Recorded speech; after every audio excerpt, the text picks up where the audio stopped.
little old people have to deal with. Oh, believe me, I feel the same way. At 64, I feel like a dinosaur.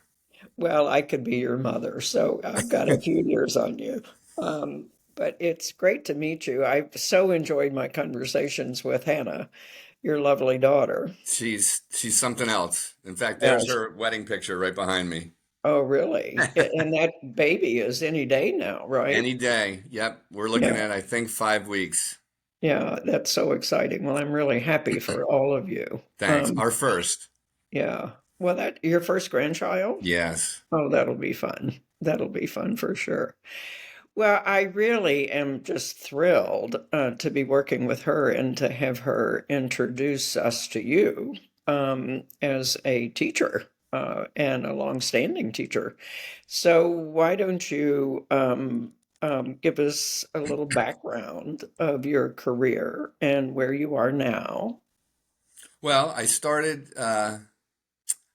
in the business world in sales as an English major. I graduated from Geneseo, one of the SUNY schools, Hmm. and didn't much like business. It's okay. It's just too many numbers, and I loved English. So I went back to school and got my alternate route certification and started teaching.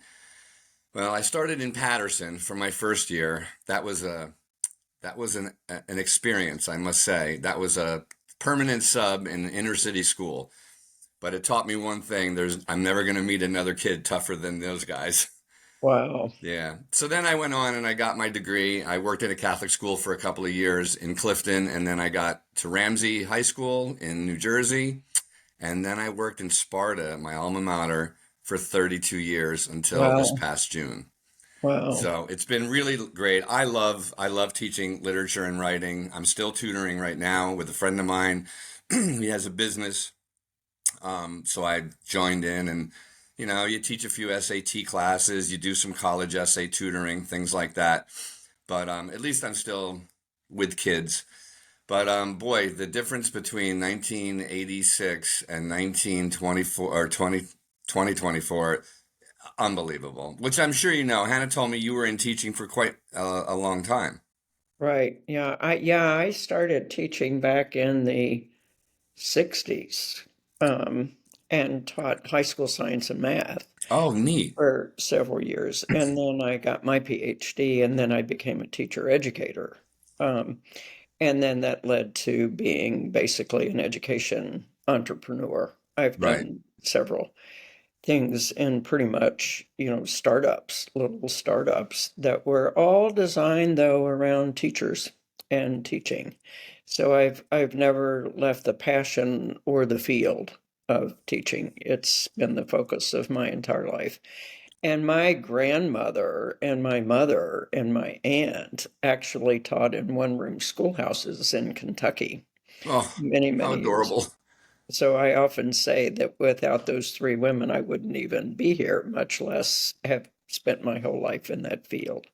So Hmm. tell me about your experiences as a teacher. The comment about, between 1986 and 2024 is like night and day. Um, some examples. Well, I mean, I started out, you filled in bubble sheets to put your grades in, and you had bubble sheets for attendance, or you sent a list down to the main office via somebody on feet. Right. And now I'm working, I finished my career, I'm working with Genesis and, all sorts of computerized systems and Google. I mean, Google Meet. That's why I asked you, is this a Google Meet? Is it a Zoom? I had to learn the technology as it came, and it's not my strength, but I'm not going to let it defeat me. And I had some good people, younger people, who would be happy to help me because I helped them with other elements of teaching, which I'm sure, the more experience you have. There's a lot of things I've noticed though over time. You know, I, when I first got my job, I had to write a philosophy of teaching, you know. So coming out of sales, I took the point that I think in all sales, you have to find the client's hot button, something that appeal to them, let them put their hooks into you as you put your hooks into them. And maybe we can find a common ground so that I can peddle my product. I really think it's the same way with teaching, that my job is to find some way to get the hot button of 24 kids in my class. Mhm. And it's not like elementary school where I have them all day. I have them for 42 minutes. So I really have about 120 kids. And every year I got to find their hot button. What makes them happy? What makes them click? What makes them want to learn English? So I felt like I've been a salesman my whole life, but I was much prouder of my product than I was before. Yeah. So I think that, when you start off like that, if I could, I've been a mentor teacher. Um, I'm a Hall of Fame soccer coach. I have a very storied career in sports and athletics.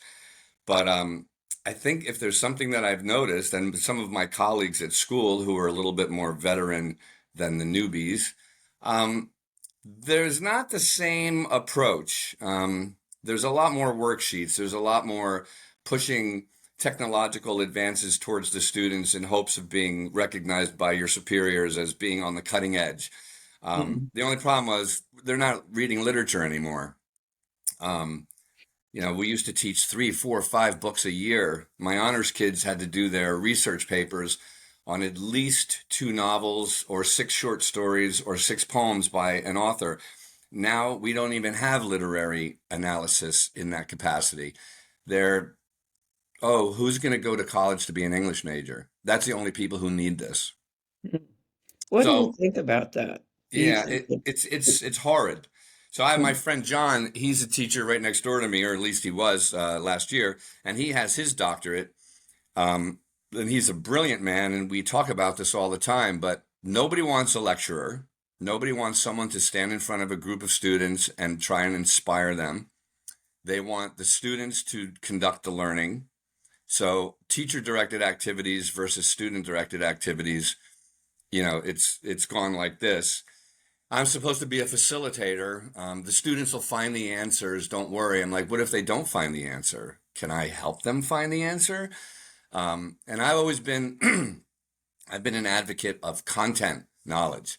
I think you have to, we have skill-based tests now. Everything is skill-based, but I think at some point or another, and I wouldn't leave these behind. You need to know something. Yeah. If somebody said, this is my favorite. Somebody said, I went to college and we were reading Moby Dick. And we did Moby Dick. And the professor asked us, what do you think Moby Dick represents? And everybody was stumped. And my former student raised their hand and said, I think it could be all that is uncontrollable, unexplainable, and paradoxical in nature. And the professor was overwhelmed. He's like, well, I learned that from my English teacher in high school. So he had remembered it because I made it mandatory to remember it. I made Mhm. it the launch pad for our discussion of anti-transcendentalism. I made it the launch pad for understanding Melville's Billy Budd so that we could see the various approaches to this anti-transcendental thing. But it all came down to the same thing. You have to know a few things. If I had left that question on the floor, 42 minutes later, it would still be on the floor. There was no way they were getting it to it without some kind of guidance from me. So, thus, let me show you how to read things. Let me show you how to write things. And then I think I should release them to the world to do their own creativity, to do their own essays, to do their own literary analysis, and help guide them and find out how to do it. When you write, I always thought, and you probably would agree, since you had to write a doctoral a dissertation, um, you need to back up your ideas with facts and reasoning and whatever your support is. It's your research, it's your support. The same thing happens when you're discussing literature. If you don't have support about your ideas, then they don't mean much. So I'm teaching specific content, hoping that they'll learn how to use content to defend their ideas. They don't like that as much anymore. So I have a lot of colleagues, younger colleagues, who go through the motions more than I believe they should. And I think that they've lost a little passion because of that. And I think it makes it harder for the students to really latch on. Thus, going back to the old hotspot, find their hotspot. I don't think that some of these teachers necessarily have their own hotspot under control, let alone finding one for their students. And I don't think they're impassioned by literature. I think they're trying to get through the day. and trying to make sure that they keep their job. That's not the case with all of my colleagues. Some of them are just brilliant, brilliant teachers who really, really know how to get the most out of the kids. But I have found overwhelming amount of people in my profession have lost that edge, that thing that made them so great. We call it a profession. My cousin used to say, you're kind of like a tradesman. And I thought, in a way, we are tradesmen because our craft and our trade evolves so readily, so consistently. And teachers, we hate change, but boy, if there's one thing that doesn't ever stop changing, it's education. So we need to be able to embrace change. I just think that some of them are, they're more worried about how they keep their job and get their SGOs in on time. And now they want to have data-based curricular decisions. And don't even get me started on the political influence of local boards of ed who are trying to manipulate curricula to meet their political purposes, like book banning or sex education in the phys ed department. And we're dealing with that right now. We have 6 or 7 candidates vying for a few spots in my town, very divided town.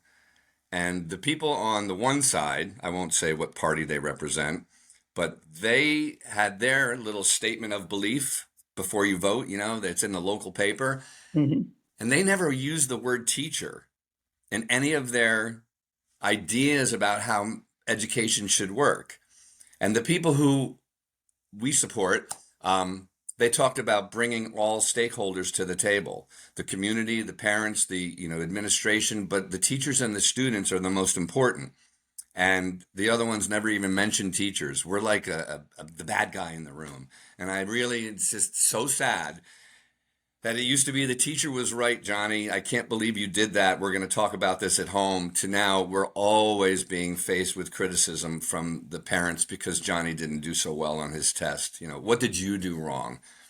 So, it's been it's been hard. My school just implemented an absolute no cell phone policy um, during class. They have to park their cell phones in a box with their name on it when they walk in, and when they walk out at the end of the class, they can take them back. It's the first time we've had a school-wide, well-enforced plan. Unfortunately, it happened this year after I left, but I've been battling cell phone distractions and TikTok whatever else these kids want to sneak a look at, and I told them I refuse to fight with them. I said, I'm Yeah, 60. you really highlight, I think, a major, major issue around teaching going forward and what the role of teachers might be. And you did use a key word, facilitator of learning. And back in the day, when you and I were going to school a long, long time ago, it was you went to school to learn from the teacher. And if the teacher didn't know it, you didn't learn it. Right. Or you'd have to go find it. Right, right. And there were libraries and books and teachers. Um, and when the internet came along with access to anything and everything you could want to know, it really has seriously brought into question, which is one of the reasons that we're doing TeacherSpeak, is to hear from teachers about this issue, because there are 94 million teachers in the world, and Wow. 3.4 million of them are in the United States. How many? And what, I'm sorry, How many in the United States? 3.4 million. Okay. 3.2 million are teaching in public schools, and about 200,000 are in schools. Um, the other thing that's happening, as you well know, is the explosion of homeschooling and micro schools. So the whole issue, for as far as I can see it, is learning. What does it mean to learn? And how is learning changing as the world evolves? And what is the role? What should the role of the teacher be? in the context of a very fast-changing technological world. And what you've described is the challenges that experienced teachers face every day with what do we do? What is our role? Yeah, and I just saw a commercial for another, I guess you call it like a not a charter school, but a private school to help kids learn using strictly AI. The programs are all computerized, and the people in the room, the adults in the room, do not have a background in education whatsoever. They're really just tech people who help the students if they have problems with the computers and things like that, or maybe operating the software. And the students were anywhere from 5 or 6 years old to 15. But I remember when AI came in and ChatGPT, um, what are we going to do? Everyone's trying to cheat, and I've caught every kid who's ever tried it, I've caught them. It's not that hard. You, they don't, chat and AI haven't learned how to have teenage angst in their writing yet. But when you see it and you realize that the child is using a word that they don't even know, it's not because they went to the thesaurus, it's because this thing wrote it. But I told my supervisor last year in our department meetings, I have a feeling that we need to approach this as educators, much like math teachers approached calculators. Yes, we can do it the long way, but if AI can speed up the process of certain things, enabling us to have more time to do the more complex things, then maybe we can use it as a practical tool. And I would think that that might be my job as an educator if I were staying in the classroom. How can I teach kids to use this effectively and yet still have authentic voice in their own writing Mhm, when they're expressing themselves? mhm, Maybe to send an email. I want to send an email to Emily. I want it to say, I'll be at the meeting tomorrow at 11. Please make it grammatically correct. And AI does this for me while I'm on the phone having a parent conference. Who knows? But mhm. that seems to me a practical approach. The only problem is it's going so fast, even its creators are afraid of it. Yeah, So, what are we to do? yeah. Well, what have you done, and what have the teachers in your school done in just the last 3 years? I don't think ChatGPT has been around education longer than that. No, Um, about 2.5 years ago, we saw it yeah, emerge. yeah, And what have they done? yeah. Well, And what do you think should be done?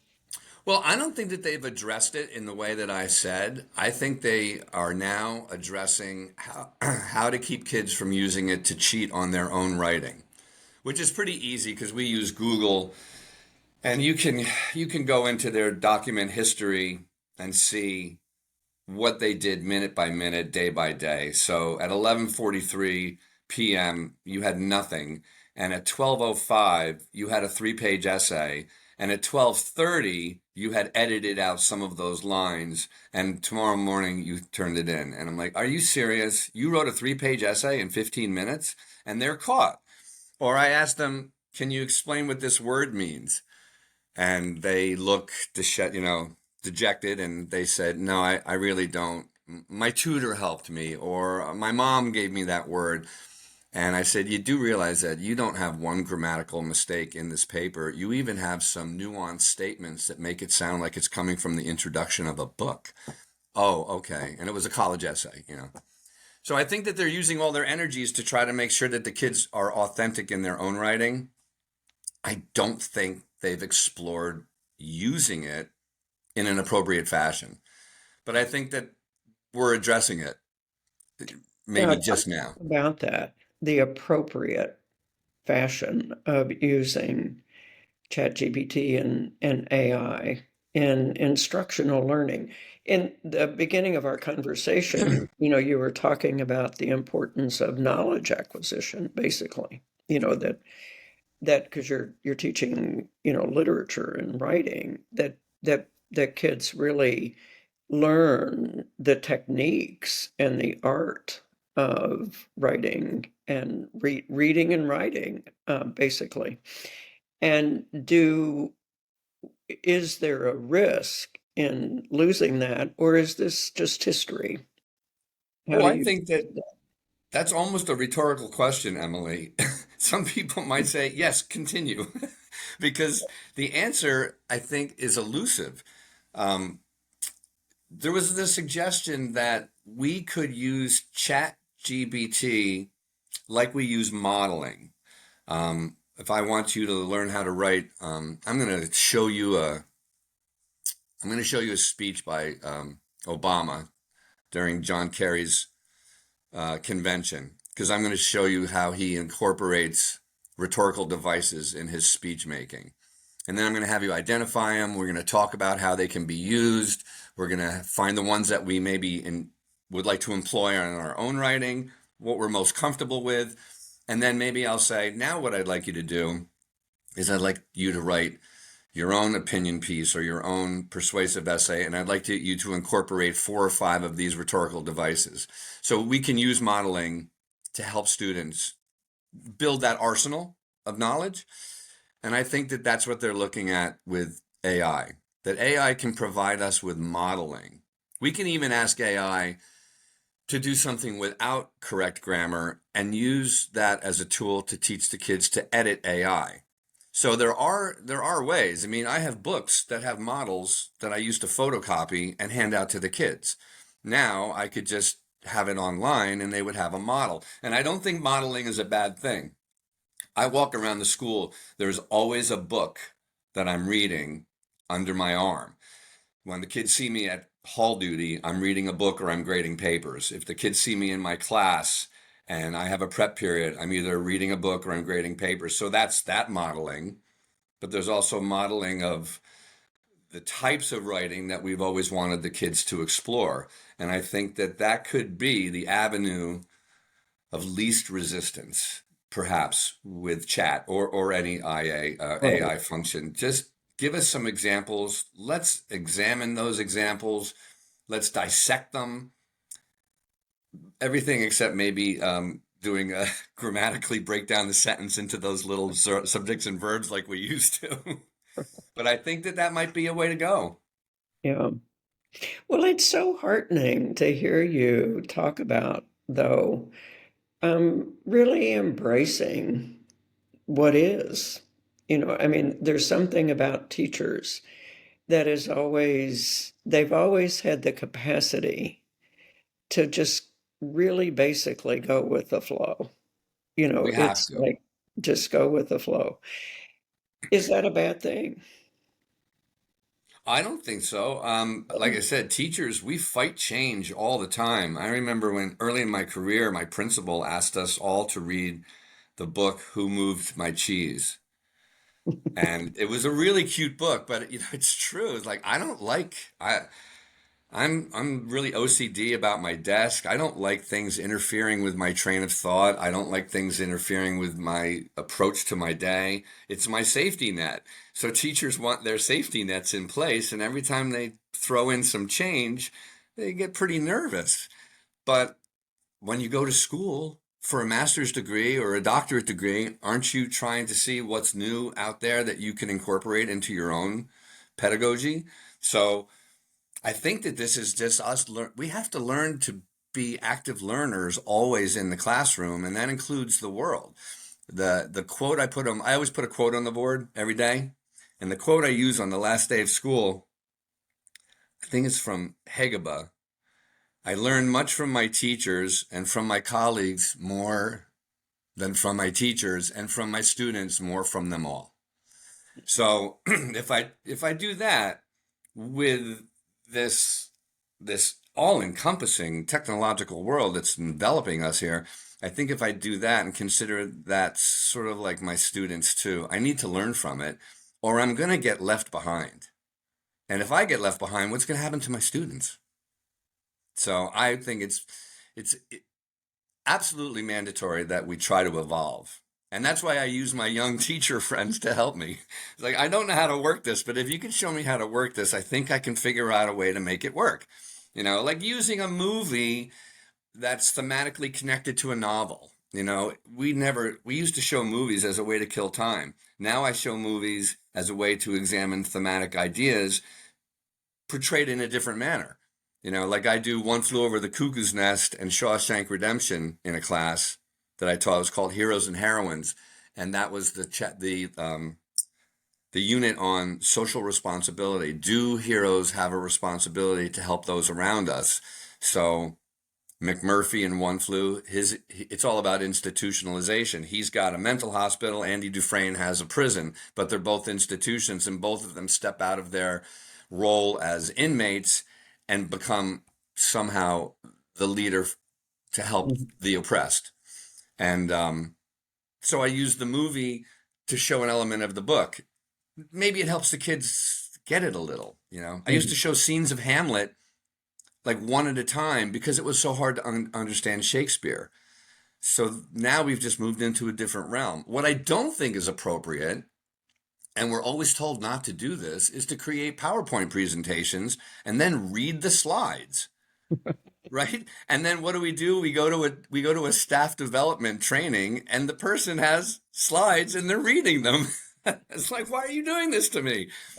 So I'm really never did that. I never did it. And, I guess some teachers, every single day, the room is dark because they're teaching using the whiteboard, the smart board, and they've got something on slides that they have created in their prep time to help engage the kids. I just feel like it's my job to engage the kids. I walk around the room, I look over shoulders, I put a hand on the guy's, shoulders saying, "Good job." I don't know, sometimes you just cut a joke or laugh with them or see what they're talking about, and the next thing you know, you're all having a brilliant conversation, which if you think about it, that's being the facilitator.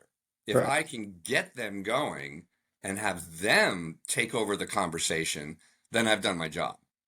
right, But sometimes I need to be the little horse and pony show. right. Well, it sounds like you in this conversation have really accommodation is not really seized basically the an opportunity to actually use technology and use AI and the internet and all of the things that have come along since we were textbook teachers teaching to tests. That's very encouraging for the profession. One of the reasons that I wanted to create TeacherSpeak was to really hear from teachers. And in the beginning of our conversation today, it sounded like we were going to go down the road of, what we read in the newspapers and hear on television and the internet and social media about how unhappy teachers are and they're all disgruntled and they don't like teaching to the test and they're leaving in droves and all of those things. And I've done a lot of studies of teachers, and none of that has ever been true. The stuff that you read about teachers or hear about teachers, Yeah, I think if they're leaving in droves, they were going to leave anyway. right? But they're not leaving in droves, No. they're really not. So back to, the big question of what's teaching going to look like next year, 5 years from now, 10 years from now. There are people who really think that teachers won't be needed, that there'll just be a lot of self-learning taking place and all of that. But what do you think about, going forward? We have 94 million teachers now, and 10 years from now, are we going to have half as many, twice as many? Well, What are they going to be doing? I think one of the reasons teachers are disgruntled, and there is truth to some of that, is that we've always been overworked and underpaid. And when you see things like the Teamsters turning down a 50% raise, or not the Teamsters, the dock workers turning down the 50% raise, and they're averaging, $200,000 a year standing at the docks, and some of them are my students, and teachers like if they paid us for all this hard work, we'd feel better about what we do.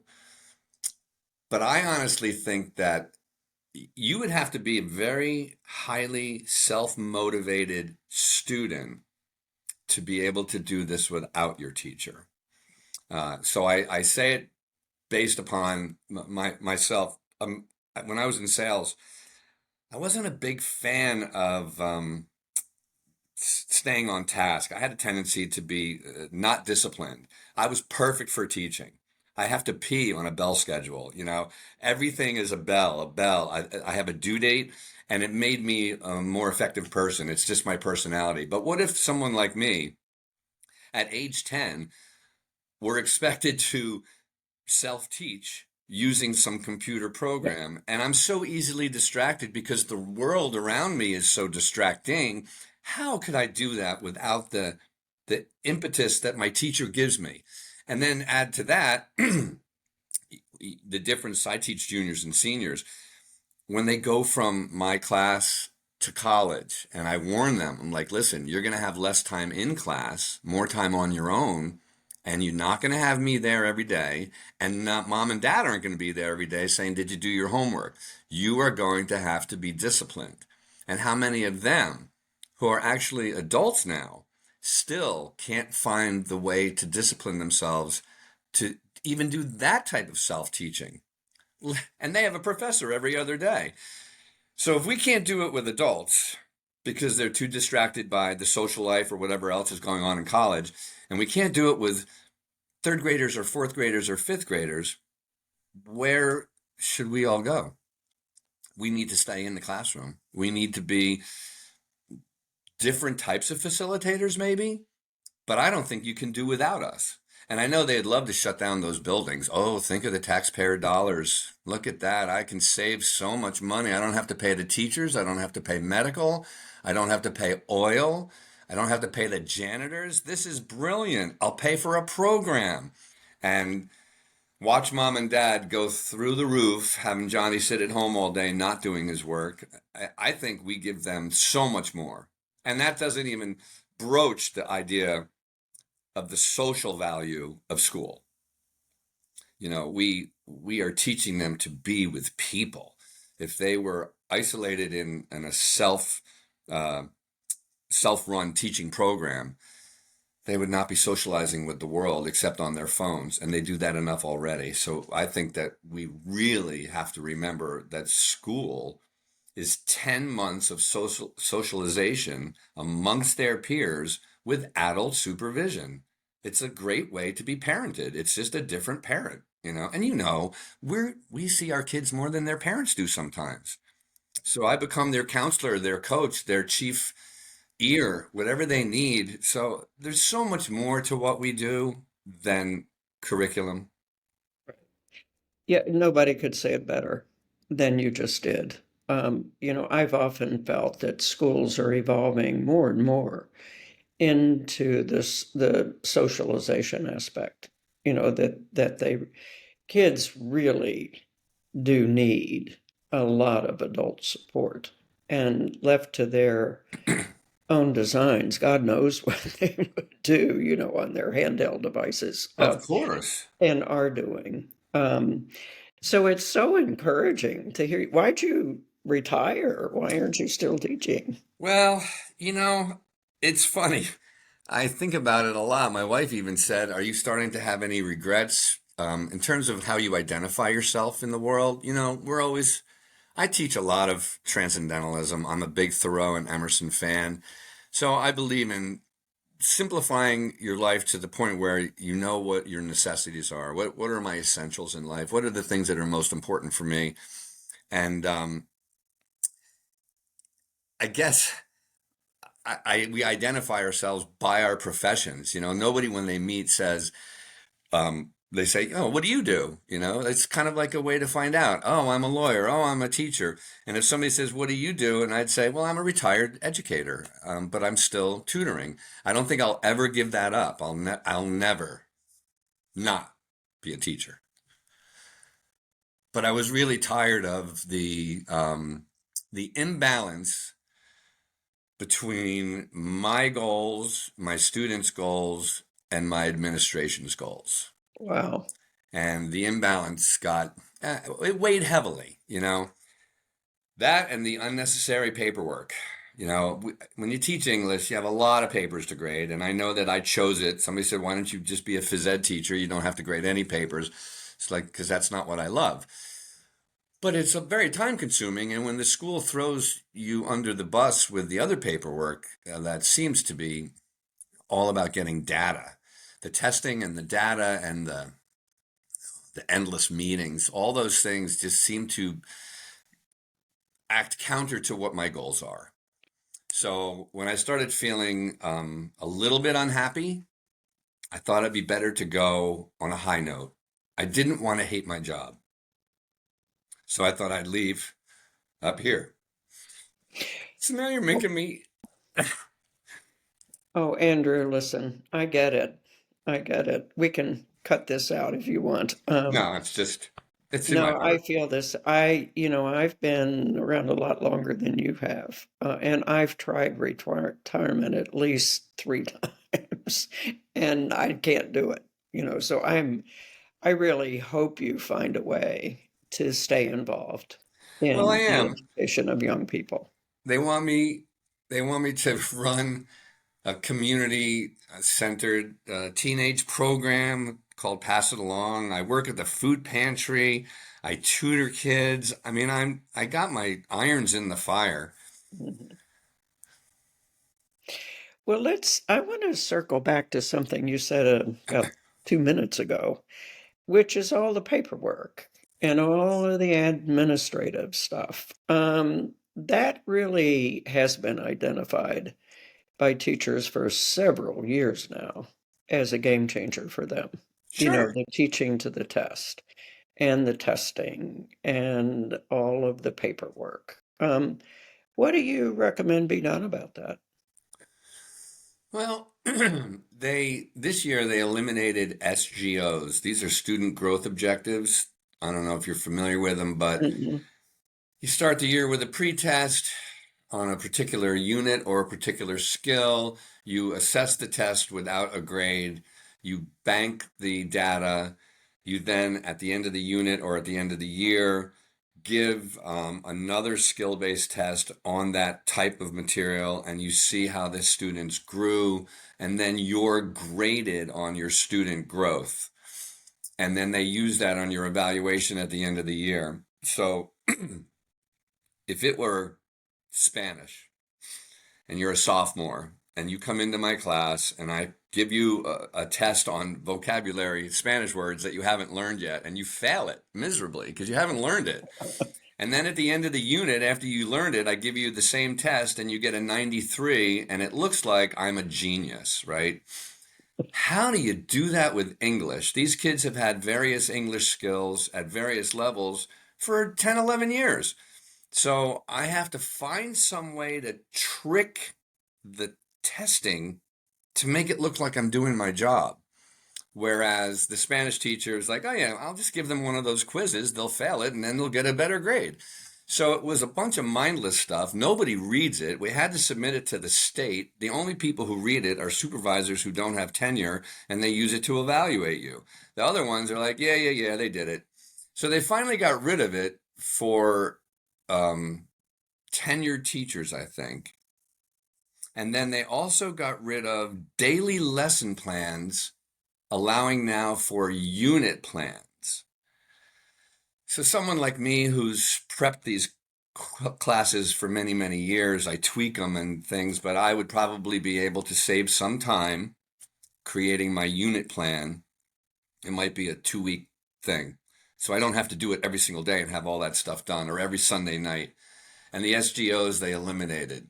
But they've added 3 tests to the year.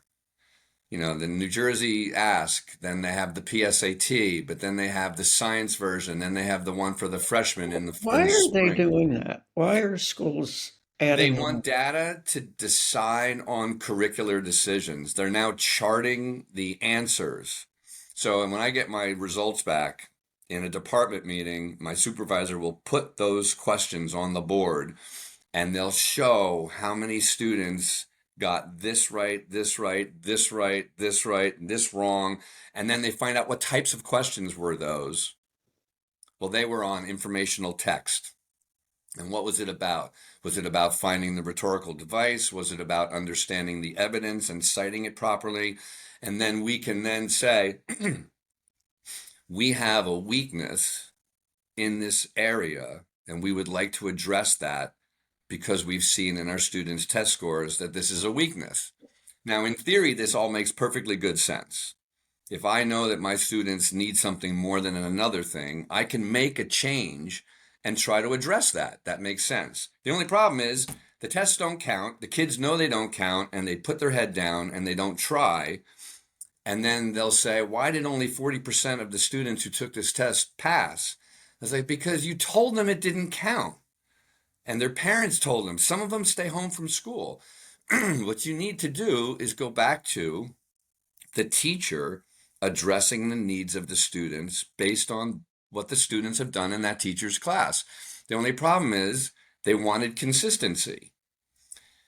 So if one teacher gives A's for everything and nothing but little vocab quizzes, and I give research papers and I'm really hard on my kids' grades are lower. It looks like I'm not doing as good a job when I may, in fact, be teaching more skills. So they wanted that. What's the common denominator? So now we have common final exams by grade. We have quarterly assessments by grade that everybody has to have. 80% of the test has to be the same. 20% can be yours. Where are these requirements coming from? Well, at some I think are local. I think that, but we in Sparta basically sort of chart the way for the other schools in our area. We're a HIJ. We're an I district because we've got some money, but we get compared to schools that are a little bit more upwardly mobile, but they use them as targets, and then they research what these schools are doing, and now they've come to the conclusion that common assessments is a great way to manage your teachers so that they're all responsible for the same skills. It makes But sense. what do you think about, you're retired now, you can say anything you want to. Is this a good thing that that these that these testing requirements and these goals for, I guess, knowledge acquisition are being set at what level? Is this a state? Is it school district? Is it building? Well, the It's state changes the standards. And they changed the language in the standards to force us to rewrite curriculum. It's unbelievable. They call them core curricular standards one year, then they call them learning standards the next year, and they change two words, and you have to rewrite your curriculum to make sure that that's there. But I think what they're trying to do is have more micromanaging. And micromanaging comes more from local. Some school districts boards want to manage every single thing in that building. Some principals, why? Why? Do well, you know because they why? want control. It's the same thing with this book banning that we're confronted with. It's the same thing with they want us to release our daily lesson plans online so every parent has access to what we're teaching every single day. It's all about control. So the school board wants it, but some principals are also micromanagers. I think, honestly, Emily, I think sometimes it comes down to the same thing. People have said this for years, but justifying your position. You know, the teachers never have to justify their position. We know why we're here. But every time a new principal comes in, or a new supervisor comes in, or a new school board comes in, they need to do something that shows the world why they were hired, even if it's unessential. Uh, or unnecessary at least. And I think that has been the way since you and I were teaching. Everybody who's new wants to make sure that they show that they were worthy of the hire. Hmm. Justify my position.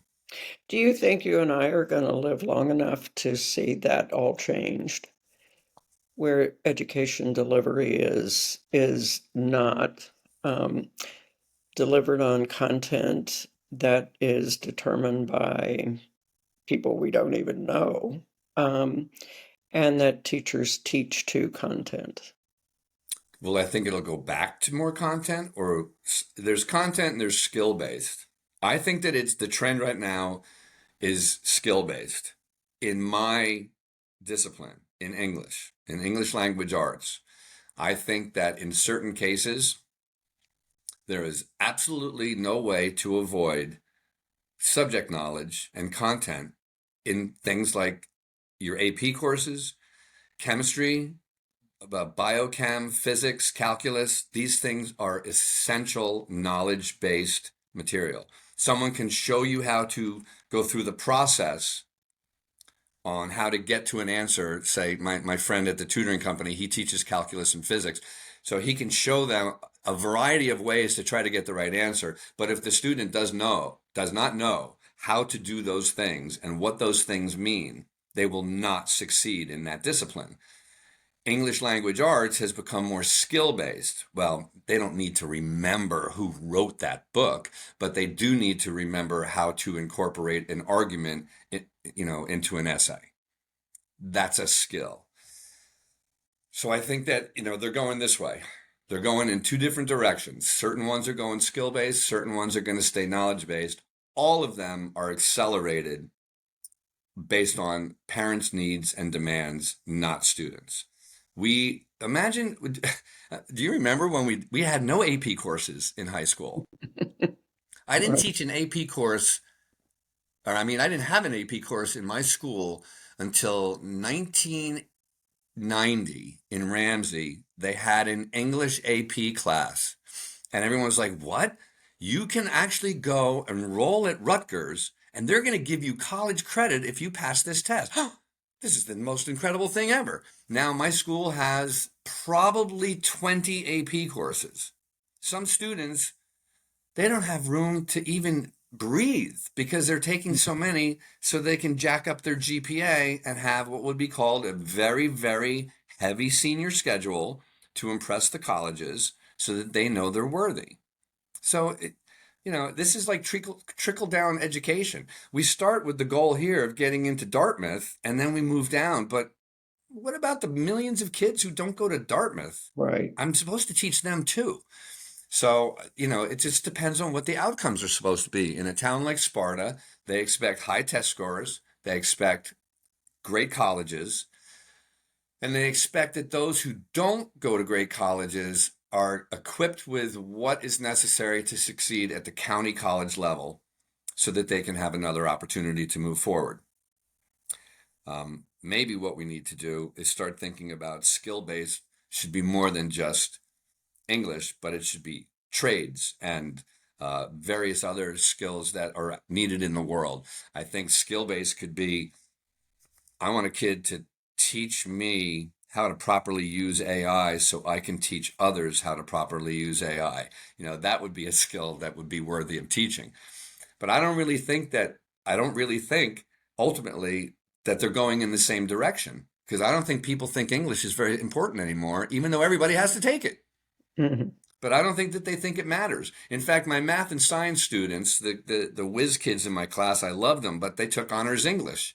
And to them, it was kind of like taking an art course. It was the break from the day where they could talk about literature, laugh, discuss ideas. It was like a relief for them because they were involved with numbers and formulas and they were working hard. And I was like, one kid said, like, this was my fun class, you know? So I don't think that I don't think they're putting the, the name to it, or it's not the word I want, but they're not giving it the status it deserves. Whereas the other courses are. Well, this has just been so informative and fun to do with you. I want to ask you to wrap up. In an ideal world, if formal education could be delivered the way you think it should be 10 years from now, what would it look like? Well, it's funny, how a lot of our courses are called like college prep or college readiness courses. And they always tell us we're supposed to be facilitators. And when they go to college, they go to a lecture hall and some guy talks for 2 hours. And I'm like, I should be preparing them for college. Many professors still like to lecture, and the kids are taking notes. Now, there's something There's something very disciplined about note taking. You said earlier, those who read and write can, readers are better writers. We know that. We have lots of research that shows people who read for pleasure are better writers. But what else we've learned is that people who read for pleasure do better in all their classes because they've, one, learned how to sit still longer than 5 minutes. They can sit there and concentrate on text. And I think that came from, because we have fewer pleasure readers than we used to, I think it came from sitting in school, listening and taking notes. So I don't think that every class should be a 42-minute lecture where everybody takes notes. Ideally, if I could see how it would be done, I think it would be a combination of imparting knowledge, experimenting with knowledge, and then applying the knowledge. So first I would maybe do a lecture. Maybe it's 30 minutes where we discuss something. Then we're going to experiment with that knowledge by applying it to various readings or writings that we might do. And then maybe now I can become facilitator and sort of release them to the hounds and let them try what we're working on together and see if they can find their voice or see if they can find a way to really back up their ideas with good, tangible evidence. That would be the application. And I think we would get people who are a little bit more focused and can sit still a little bit longer, and thus they're less distracted. So for me, that would be ideal. But that might require somebody reading for more than 5 minutes. Well, let's hope that happens. Let's Let's hope hope so. that happens. Andrew, this has been an honor to Oh, you're talk very with sweet. you. Really, it's just so wonderful. I'm really glad I came up with this idea because teachers do need to be heard. You really do need to be heard. We are living in a world where we need people who are as committed and dedicated to helping young people learn, grow, and develop that you are Well, and it's have been been. the And best decision I made in my life other than marrying my wife. that's good for her. Yeah, well, she's kept me on the straight and narrow, but switching jobs is the best thing I ever did. Yeah. Well, I wish you all the best and congratulations on this upcoming grandchild. And do let me know when this new baby arrives. So where do you go from here? I have tried retirement more times than I can count on my fingers, I think. I don't like it. I don't like not having anything to do.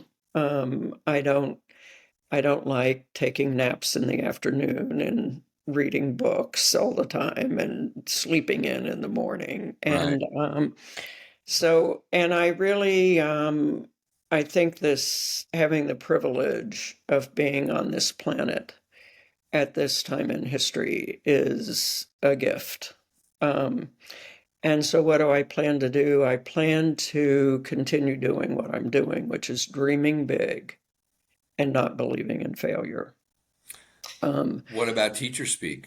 What happens? TeacherSpeak is being launched this week, Really? actually, and we will. I'm laser focused on spending ever how long it takes, and I think it'll be a few years to provide this environment for people like you to speak up and be heard. And I do have a reputation in the field of education and teaching, and I don't know, I've written 50 books or something on teachers and done studies and surveys and so on. So it's nice to have a microphone that hopefully people will tune into. And because teachers are absolutely critical to the learning, growth, and development of young people And old and people. old people. I mean, Well, ourselves. yeah. Well, nobody's paying too much attention to us these days. No. What's wrong with these presidential candidates? The fastest growing age demographic in the US of A is over 65. And it'd be nice if people were paying attention to what we think. Yeah, Um, but when I mean old people, I mean even my colleagues. One of the You know, you say we're essential to the growth and development of young people, but I think that probably the best thing about being a teacher is you're surrounded by academia. You Right, know, you're with thinkers and people who are smart and people dedicated to children. right, So your day-to-day water cooler experiences are much more fulfilling than talking about the second half of the Giants game at the other job. right, You know, right, so I think I miss them the most, I think. You right. know, kids I can Well, see. and I love you my asked me colleagues. what I'm going to be doing going forward. I'm going to be doing this, which is talking to teachers Yeah, and really providing hopefully a platform for teachers to talk and speak and be paid attention to and be paid attention to. Um, so I'm very excited about this. I've done several entrepreneurial ventures related to the teaching profession over my lifetime. And I literally dreamed about TeacherSpeak in the middle of the night a couple of months ago. how I had a cool. dream that I started a new venture and it was called TeacherSpeak and it was spelled the way you see on the screen Hmm. with a capital T and a capital S and no space in between. And what we're doing is exactly what I dreamed at 3 o'clock in the morning a few months ago. That's Um, great. You yeah, know, it could also be teacher's peak. yes. Well, I dreamed that too, Andrew. I dreamed that too. It made it difficult what to do with the S. Yes, What no, I what's agree. I think this way is better. yeah. And it's reminds No, me of I another. really had in mind that it's teachers speaking and being heard, and also highlighting teachers, plural, peaking. So we'll be Right. doing that. We'll Well, be doing I've it. had so much fun talking to you about this. If there's ever a time that you want to reconvene, or if you want more input or Absolutely. anything, please feel free to reach out. This has been a delight. Yeah, it really has been. It really has been. And I'm terribly excited about broadcasting. Those of us who've been around for a while, and really have a lot of experience and knowledge, acquired knowledge, that I think the world needs to have access to. So hopefully a platform How will it like be this, broadcast? yeah, can be that we can broadcast our own voices How will it on, be broadcast? a podcast. Oh, it'll be a We're podcast. yeah, this is a podcast. So Okay. we rolled it out today. Today is the launch day for TeacherSpeak. So we will be posting on all of the social media.